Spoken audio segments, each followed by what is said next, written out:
Siapa menteri yang paling sering terlihat bersama Presiden Joko Widodo ke berbagai wilayah di Indonesia?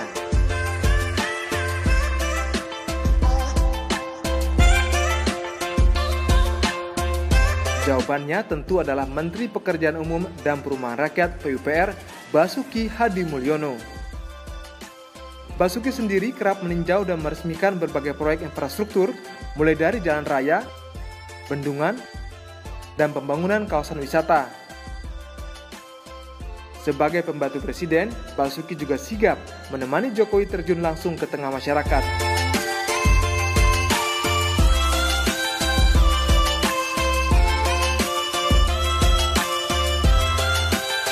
Menemui warga korban banjir hingga mendapatkan instruksi langsung dari kepala negara membangun kembali pemukiman warga yang rusak.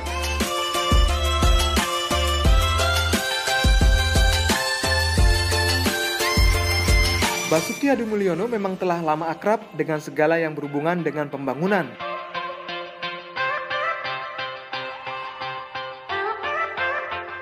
Ia sudah berkarir di kementerian yang kini ia pimpin.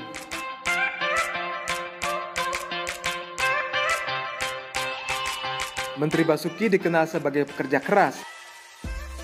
Salah satu target khusus Presiden Jokowi kepada Kementerian PUPR adalah mempercepat pembangunan jalan nasional sepanjang 2.600 km.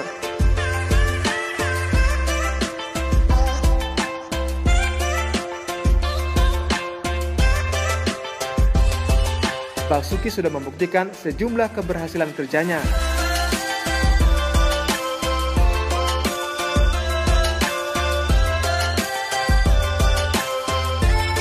Hal yang membuat Jokowi kembali mempercayai rekan sealma maternya di Universitas Gadjah Mada.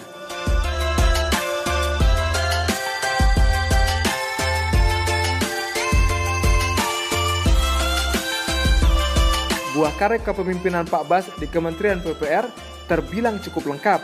Mulai dari area terluar wilayah perbatasan, telah dibangun 520 km jalan baru dan pos lintas batas negara PLBN yang megah.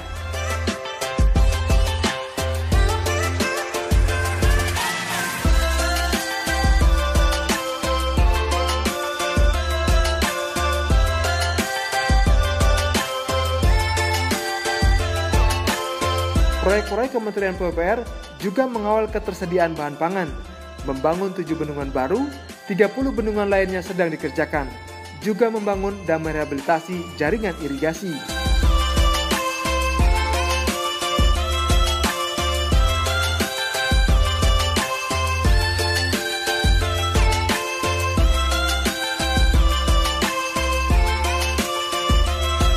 Ribu kawasan kumuh telah berubah.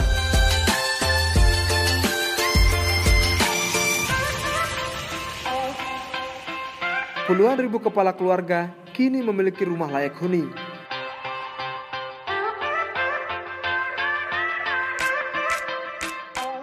Tak banyak yang peduli soal sampah. Berkat infrastruktur persampahan yang dibangun Pak Bas dan jajarannya, lebih dari 3 juta kepala keluarga kini bisa mengakses layanan persampahan.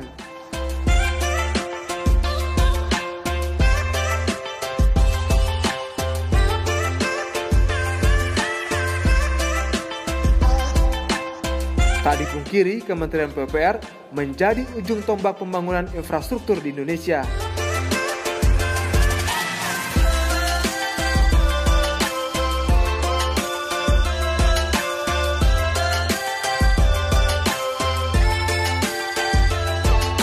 Sebuah bukti atas amanah dan tanggung jawab yang ia terima dari Presiden Joko Widodo. Seperti yang beliau sampaikan di dalam visinya yang kedua, mengkonekkan apa yang sudah kita bangun dengan kawasan-kawasan khusus, pariwisata, produksi, kawasan industri, contoh Brebes, Magetan, Ngawi, ya. Jadi juga pembangunan infrastruktur di kawasan-kawasan destinasi wisata.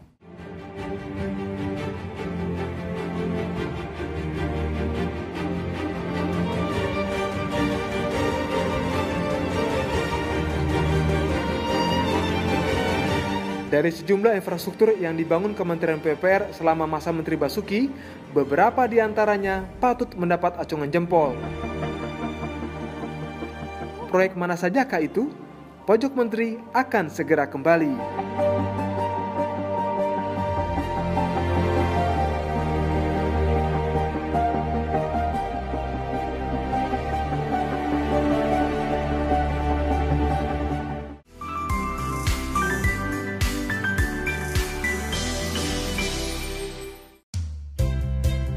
PKPT mempunyai tugas melaksanakan penelitian dan pengembangan, pengkajian kebijakan dan strategi pengembangan infrastruktur, serta penerapan teknologi hasil penelitian dan pengembangan bidang pekerjaan umum dan perumahan rakyat (PUPR). Pusat Penelitian dan Pengembangan Kebijakan dan Penerapan Teknologi dikepalai oleh Kepala Puslitbang Kebijakan dan Penerapan Teknologi, dibantu oleh Kepala Subbagian Tata Usaha, Kepala Bidang Program dan Evaluasi, Kepala Bidang Sumber Daya Kelitbangan, Kepala Bidang Kajian Kebijakan dan Kerjasama, serta Balai Litbang Penerapan Teknologi Sumber Daya Air, Balai Litbang Penerapan Teknologi Permukiman, dan Balai Litbang Penerapan Teknologi Jalan dan Jembatan. PKPT berfungsi sebagai pendukung akselerasi pembangunan infrastruktur PUPR secara komprehensif dan terintegrasi dengan sektor-sektor di lingkungan Kementerian PUPR melalui penerapan teknologi dari hasil penelitian dan pengembangan Litbang yang lebih kreatif dan inovatif. Dengan adanya PKPT, hasil Litbang menjadi lebih utuh dan terpadu, serta mengarah kepada rekomendasi kebijakan penyelenggara infrastruktur, yaitu terbukti secara ilmiah, layak dari sisi ekonomi, mampu diterima masyarakat, serta yang tak kalah penting yaitu ramah lingkungan. Untuk memudahkan penerapan teknologi serta koordinasi dengan stakeholder terkait, PKPT menyusun proses yang dimulai dari prototipe teknologi hasil Litbang oleh masing-masing Litbang terkait, yang kemudian dilakukan pengkajian dan penerapan teknologi oleh balai-balai di lingkungan PKPT, hingga tercipta kerjasama dengan aplikator yang didukung dengan perlindungan hak kekayaan intelektual dalam bentuk paten ataupun hak cipta. Proses bisnis penyusunan rekomendasi kebijakan yang dilakukan PKPT dimulai dari menjawab isu dan permasalahan yang ada. Selanjutnya dianalisis menggunakan metode penelitian yang tepat. Dan pada akhirnya menghasilkan rekomendasi kebijakan yang dibutuhkan pimpinan dalam pengambilan keputusan. Keberhasilan dari penelitian tak lepas dari sumber daya manusia yang kami miliki. PKPT didukung oleh SDM yang terdiri dari para peneliti handal, perekayasa, dan jabatan fungsional lainnya. PKPT memiliki sedikitnya 17 bidang kepakaran: arsitektur, antropologi, pengkajian dampak sosial dan evaluasi program, teknik lingkungan, perencanaan dan kebijakan sosial, ekonomi lingkungan, studi perkotaan dan regional, kebijakan publik, studi kemasyarakatan lainnya, ilmu kebijakan, sosiologi, kebijakan dan administrasi, teknologi dan manajemen lingkungan, ekonomi terapan, dan teknologi konstruksi. Di tingkat manajemen, PKPT didukung oleh para pejabat struktural yang kompeten dan profesional di bidangnya. PKPT menyediakan data dan informasi kebijakan infrastruktur PUPR. PKPT telah berkarya dan menghasilkan produk hasil Litbang, yaitu kajian hasil Litbang aspek ekonomi infrastruktur, rekomendasi kebijakan mendukung infrastruktur PUPR, dukungan penerapan teknologi Litbang, penyediaan data dan informasi tentang kebijakan dan penerapan teknologi, serta layanan advis sosial ekonomi, juga beberapa rekomendasi kebijakan, seperti Peraturan Menteri dan Surat Edaran Menteri sebagai dukungan akselerasi penyelenggaraan infrastruktur pekerjaan umum dan perumahan rakyat.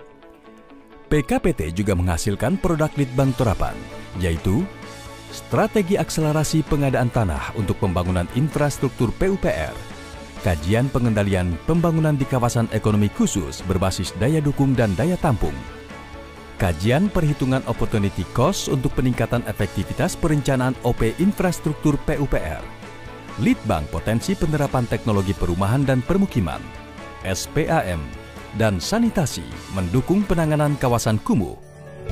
Guna mendukung stakeholder internal dan eksternal, PKPT membangun pusat data dan informasi, antara lain Laboratorium Kebijakan Infrastruktur PUPR, Instrumen Pemetaan Data Socycling Sistem Inovasi Teknologi Hasil Litbang, Teknologi Online Electronic Office System, Perpustakaan Online, Repositori Hasil Litbang, Jurnal Online, serta beberapa aplikasi untuk mendukung aspek non-teknis dalam pembangunan infrastruktur PUPR.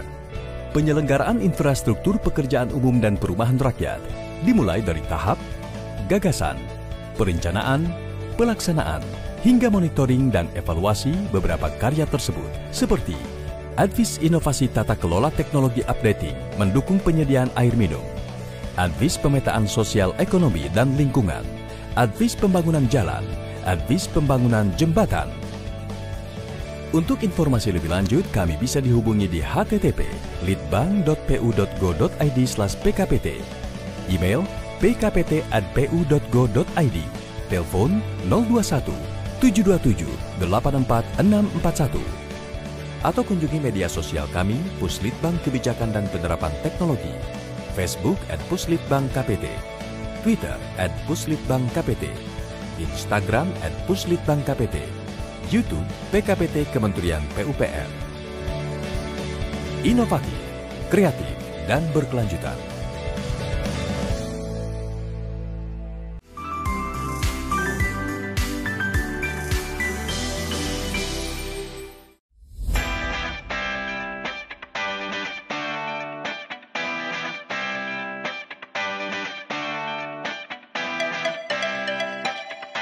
Sejumlah infrastruktur yang dibangun Kementerian PUPR selama masa Menteri Basuki patut mendapat acungan jempol. Yang pertama, Jembatan Yotefa di Papua. Jembatan Yotefa dibangun di atas Teluk Yotefa, Kota Jayapura.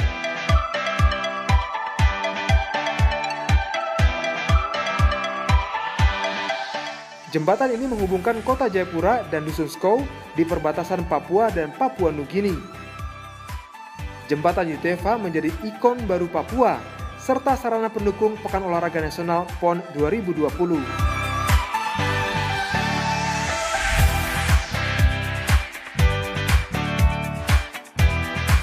Proyek ini meraih 2 penghargaan dari Museum Rekor Indonesia atau MURI. Pertama, rekor sebagai pengiriman rangka baja melengkung bagian tengah secara utuh dengan jarak terjauh, yakni sejauh 3.200 km.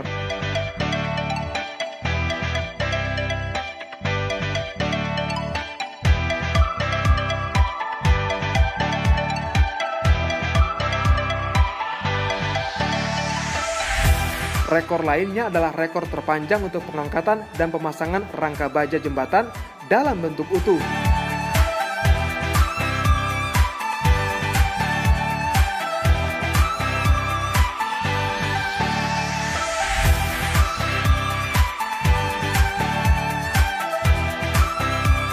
Jembatan ini juga menjadi tonggak sejarah di tanah Papua, bukan hanya simbol penting yang menyatukan kita sebagai bangsa, sebagai saudara sebangsa dan setanah air, tapi juga simbol pentingnya sumpah kemajuan untuk membangun tanah Papua. Tanah Papua harus maju seperti daerah-daerah lain di Indonesia. Papua adalah surga kecil yang jatuh ke bumi. Itu ada hal yang saya lihat setiap kali saya berkunjung ke tanah Papua. Kalau tidak keliru hitung, saya sudah 13 kali hadir di tanah Papua. Karena itu sudah menjadi tugas kita bersama untuk menjaga, untuk merawat, untuk memajukan tanah Papua ini.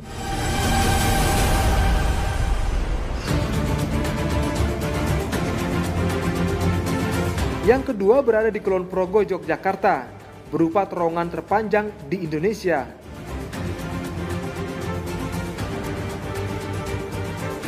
Dibuat untuk menunjang operasional bandara baru di Yogyakarta.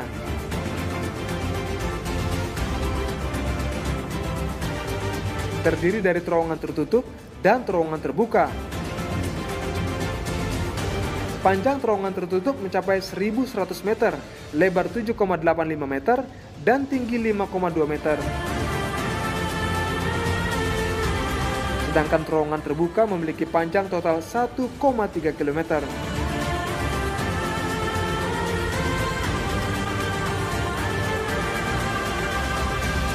Terdapat 8 pintu darurat pada terowongan. Pintu ini terkoneksi langsung dengan kawasan bandara. Dinding jalan tol dihiasi ornamen dengan konsep gerak gumregah.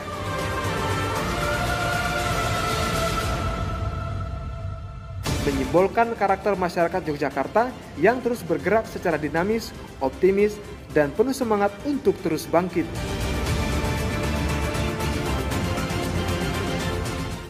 Dengan mengucap Bismillahirrahmanirrahim dan dengan memohon rahmat Tuhan Yang Maha Esa, dengan ini saya resmikan terowongan underpass Yogyakarta International Airport. Terima kasih.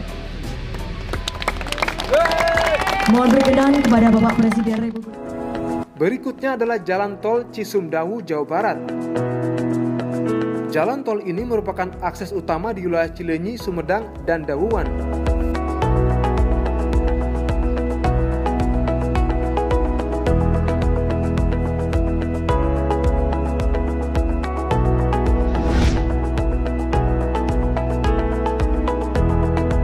Yang mencengangkan, pembangunan jalan tol ini dilakukan di area dataran tinggi. Tol Cisumdawu dikelilingi 3 gunung vulkanik, yakni Gunung Tampomas, Manglayang, dan Patuha.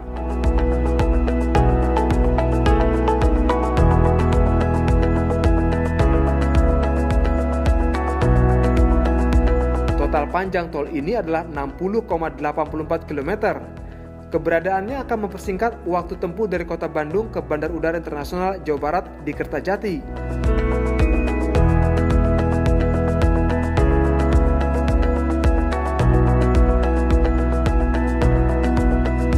Waktu tempuh yang awalnya mencapai 3,5 jam menjadi hanya 45 menit.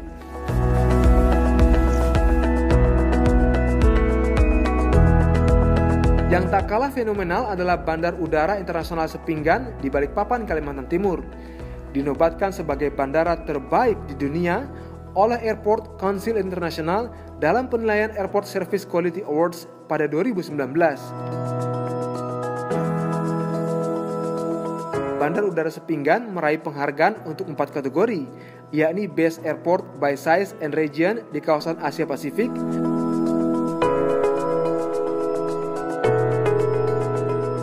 Best Environment and Ambience, Best Customer by Size,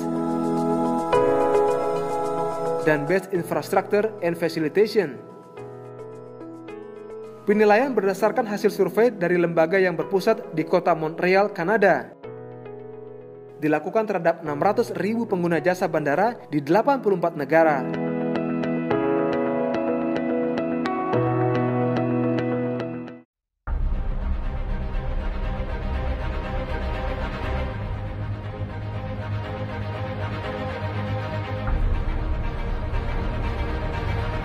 Dan yang kelima, jembatan gantung terpanjang se-Asia Tenggara, Jembatan Gantung Situ Gunung. Terletak di Sukabumi, Jawa Barat, dalam kawasan Taman Nasional Gunung Gede Pangrango. Memiliki panjang 243 meter dengan lebar 1,8 meter.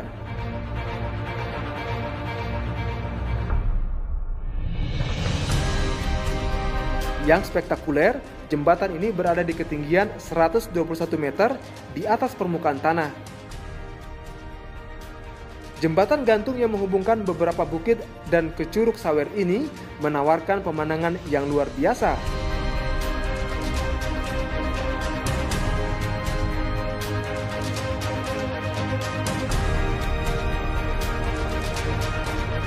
Proyek ini dilakukan secara manual dengan melibatkan masyarakat setempat. Tidak ada alat berat yang digunakan.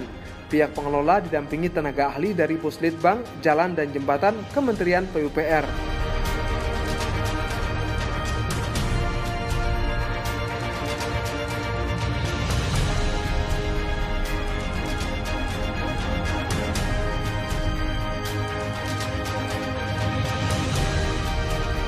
Proyek infrastruktur memang sangat melekat dalam kehidupan Menteri Basuki. Begitu melekatnya hingga ia merelakan rumah pribadinya tergusur proyek jalan tol Becakayu.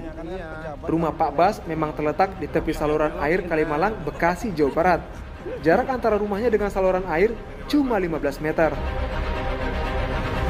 Nih, rumahnya Menteri PU.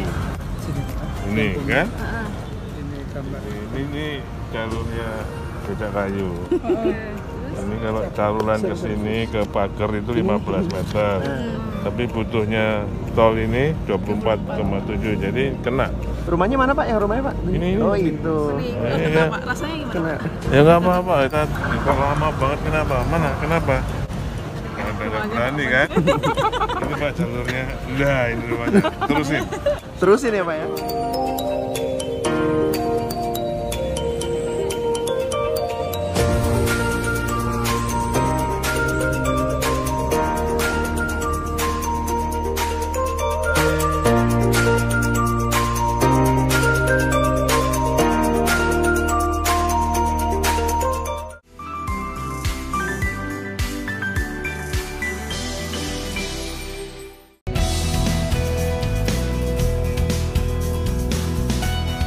Keberadaan infrastruktur adalah vital bagi kemajuan dan kualitas kehidupan suatu wilayah.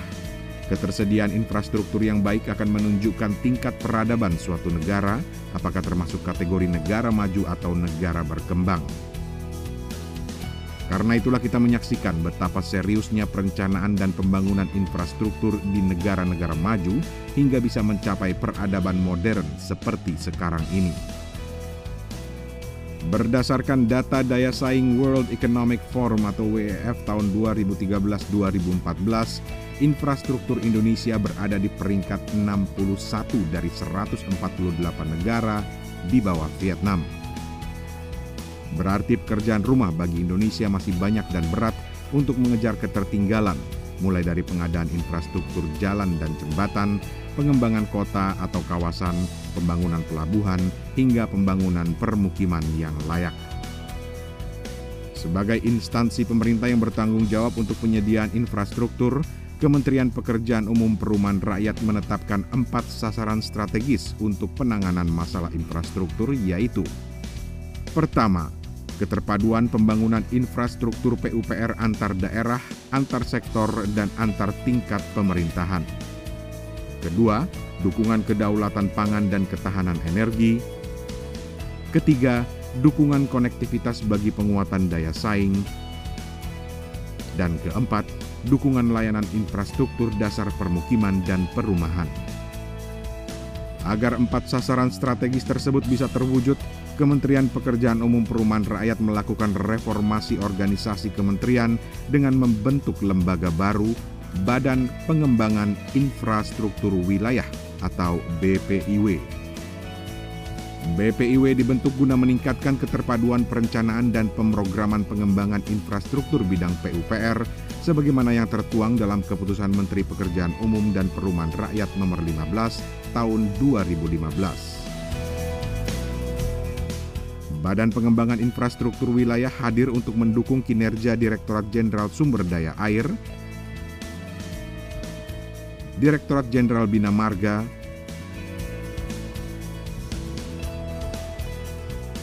Direktorat Jenderal Cipta Karya, Direktorat Jenderal Penyediaan Perumahan, dan Direktorat Jenderal Pengadaan Perumahan.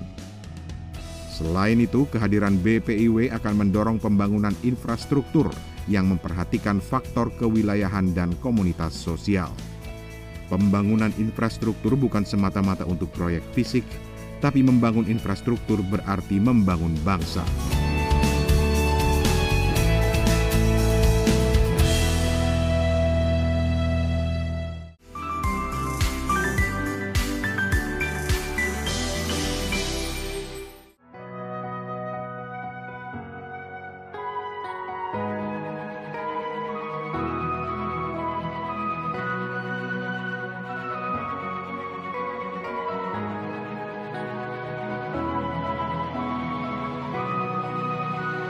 Orang lain boleh saja memberi berbagai predikat pada proyek-proyek infrastruktur yang dikerjakan Kementerian PUPR. Namun ternyata ada proyek yang memberi kesan khusus dalam hati Menteri Basuki Hadimulyono. Proyek manakah itu?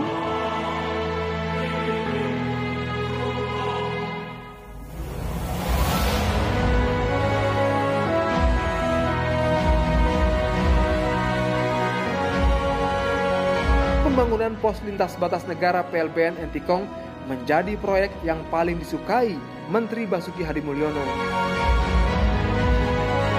Di sana Basuki bisa merasakan adanya harapan baru bagi masyarakat di perbatasan.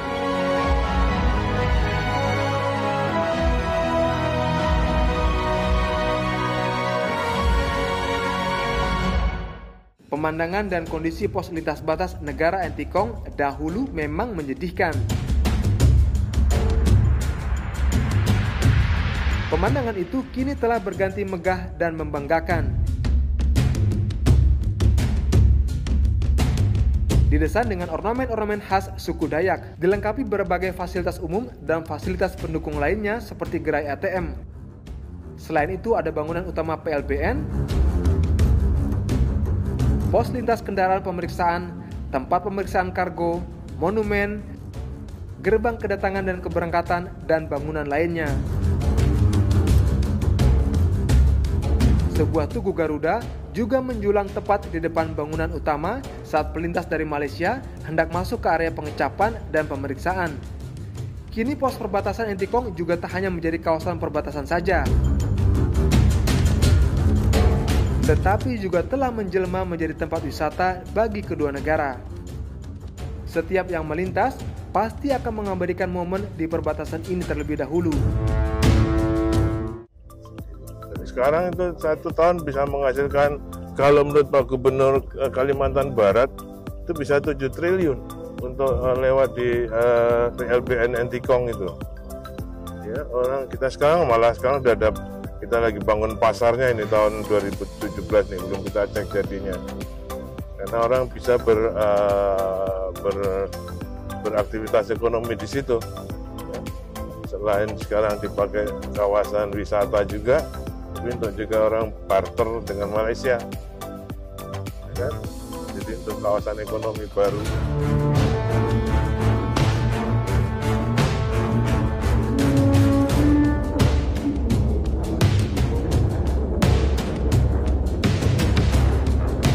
Proyek lainnya yang berkesan bagi Basuki adalah jalan tol. Menurutnya, pembangunan jalan bebas hambatan di tanah air mengagetkan banyak orang.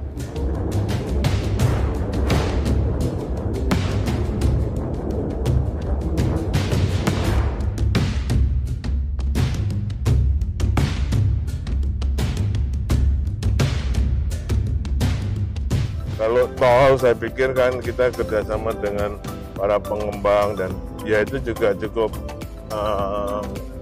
mengagetkan orang ya, yang tadinya 40 tahun lebih cuma 700-an kilometer, nah sekarang 5 tahun ini akan 1852, walaupun membandingkan begitu juga bukan apple to apple, kondisinya memang beda kan. Pemimpinnya juga beda, semangatnya orang beda, jadi saya kira, tapi nyatanya kita bisa 5 tahun 1000, walaupun 1852. Tempat lain mungkin jauh lebih besar lagi, tapi di Indonesia dengan kondisi kita yang begini, dengan anggaran yang terbatas, kita masih bisa mengupayakan pembangunan infrastruktur yang lebih baik.